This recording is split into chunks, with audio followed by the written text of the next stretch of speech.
महागणपती कृषी मराठी यूट्यूब चॅनलमध्ये सर्व शेतकरी बांधवांना स्वागत आहे। आज आम्ही भेंडीच्या प्लॉटमध्ये आहोत। तर आपण बघू शकता खूप छान पद्धतीने भेंडी आलेली आहे।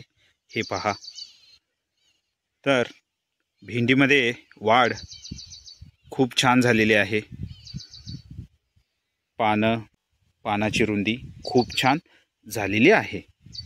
तर हे पहा, तर भेंडीमध्ये सर्वात महत्त्वाची गोष्ट ही आहे की भेंडी जी असते, तर भेंडी फुलातला अंतर जो आहे तो कमी हवा, कमी पाहिजे, कमी असावा।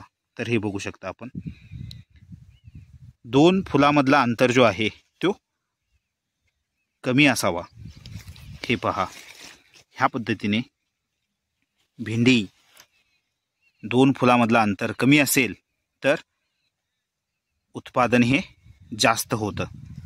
तर भेंडीमधला फुलांचा अंतर कमी करण्यासाठी आम्ही ह्या प्लॉटला एक फवारणी दिली होती।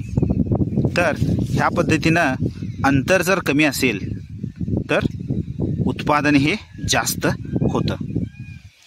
तर आम्ही ह्या प्लॉटला एक फवारणी दिली होती। तर फवारणीमध्ये मायक्रो न्यूट्रिएंट वापरले होते आणि बोरॉन वापरलं होतं आणि त्याच्यासोबत सीवीड एक्स्ट्रॅक्ट हे टॉनिक आम्ही वापरलं होतं। तर ह्या पद्धतीनं ही भेंडी आलेली आहे। तर भेंडीमध्ये ही गोष्ट खूप महत्त्वाची आहे। तर भेंडीच्या वाढ होण्यासाठी आणि भेंडी उत्पादन जास्त करण्यासाठी, वाढवण्यासाठी आपण ही फवारणी घ्यावी। तर भेटूया नेक्स्ट व्हिडिओमध्ये। थँक्यू, धन्यवाद।